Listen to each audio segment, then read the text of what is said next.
अति मन भावन पावन भक्तों कथा सुनाते हैं, पावन कथा सुनाते हैं। नाग पंचमी की महिमा हम आज बताते हैं, हम कथा सुनाते हैं। नागलोक के नागराज का वर्णन गाते हैं, पावन कथा सुनाते हैं।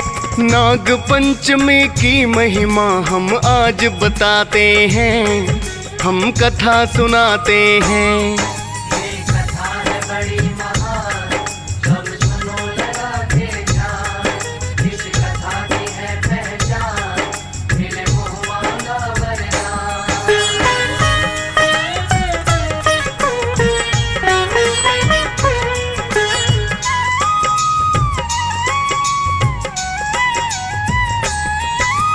एक सेठ के 7 पुत्र थे, सातों हुए जवान। 7 बहुएं थी घर में रूपवती गुणवान। अपनी बहुओं से कहता है एक दिन साहूकार, आने वाला है 2 दिन में बहुत बड़ा त्योहार। जोहड़ से मिट्टी ला करके घर को लिपवाओ तुम, खुरपी और टोकरी लेकर जल्दी जाओ तुम। 7 बहुएं मिलके मिट्टी लाने जाती हैं, मिट्टी के घर को अपने लिपवाने जाती हैं। पहुंची जब जोहड़ पर क्या हुआ तुम्हें बताते हैं, पावन कथा सुनाते हैं। नाग पंचमी की महिमा हम आज बताते हैं, हम कथा सुनाते हैं।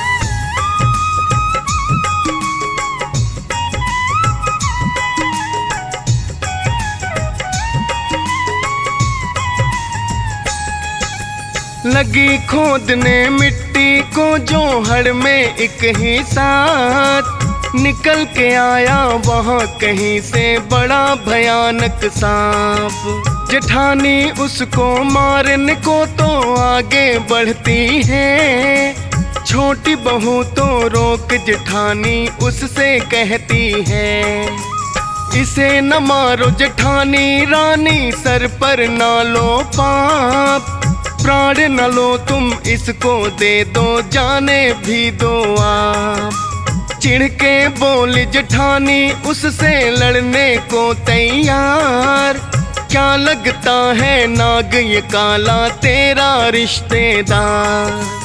क्या बोली फिर छोटी बहू तुमको बतलाते हैं, पावन कथा सुनाते हैं। नाग पंचमी की महिमा हम आज बताते हैं, हम कथा सुनाते हैं।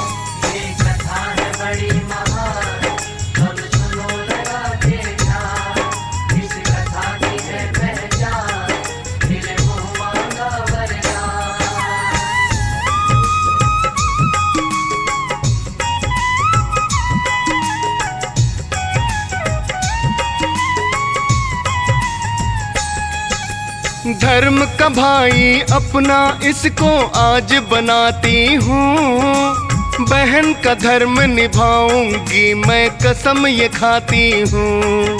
जेठानी बोली आंख दिखा के छलनी कर लाना, कोई न जाए साथ में तेरे इकली ही जाना। मंझली बोली जेठानी से उसे जाने दो दीदी, कल जब छलनी लेके वो इकली जब जाएगी, यहीं डसेगा इसको इसकी मौत हो जाएगी। क्या होता है नाग बचाना समझ में आएगी, क्या होता है अगले दिन तुमको समझाते हैं, पावन कथा सुनाते हैं।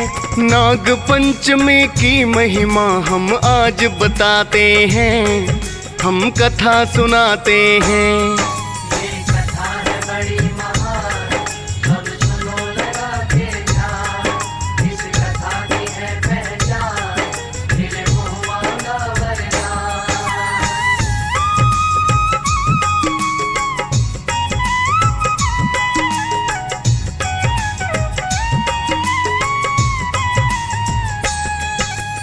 भक्तों, कथा में आगे क्या होता है आइए आप सभी को बताते हैं। दूसरे दिन जब छोटी बहू जब छलनी लेने जाती है तो वही सांप वहां बैठा हुआ मिलता है।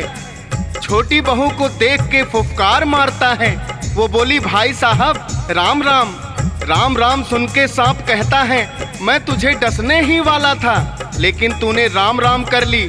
बहू बोली, भाई मैंने आपको धर्म का भाई मान लिया है, अब मैं आपकी धर्म की बहन हूँ, इस नाते से आप मुझे डस ही नहीं सकते।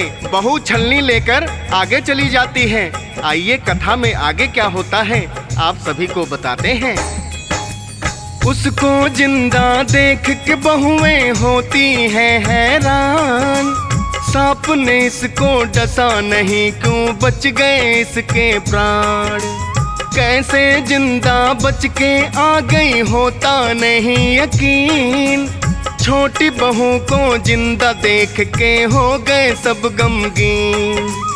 वही नाग फिर मानो बन के आ गया उनके घर, बड़ी जेठानी से बोला वो विनय निवेदन कर। मैं हूँ इसका भाई, इसको लेने आया हूँ, इसको भेज दो साथ मेरे, मैं लेने आया हूँ।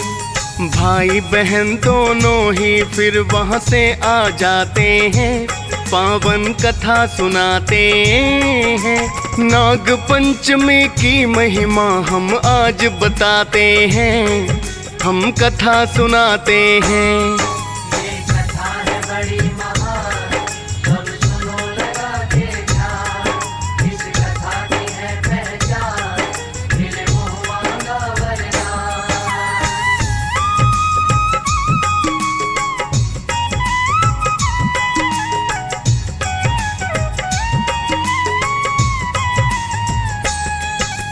भक्तों, आइए कथा में आगे क्या होता है आप सभी को बताते हैं।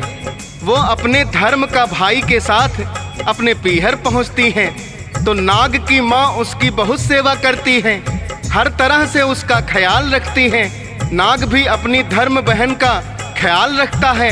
इसी तरह से कुछ दिन बीत जाते हैं तो नाग अपनी माँ से कहता है, माँ काफ़ी दिन हो गए हैं इसको यहाँ रहते हुए, अब इसको अपने ससुराल जाना चाहिए। तब अपनी बहन को बहुत सारा धन जेवरात देकर विदा कर देते हैं। धन दौलत लेकर के पहुँची छोटी बहू ससुराल, बहुओं ने देखा गठरी में भरा हुआ था माल।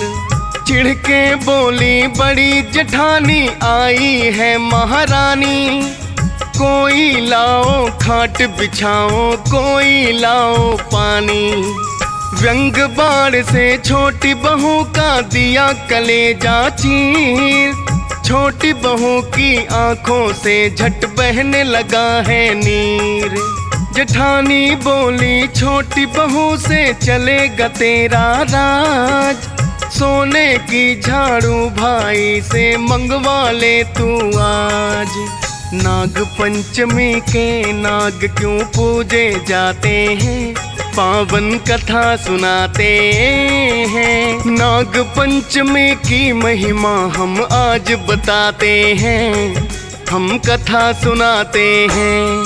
ये कथा है बड़ी महान, सब सुनो लगा के ध्यान, इस कथा की है पहचान, मिले मुँह मांगा वरदान।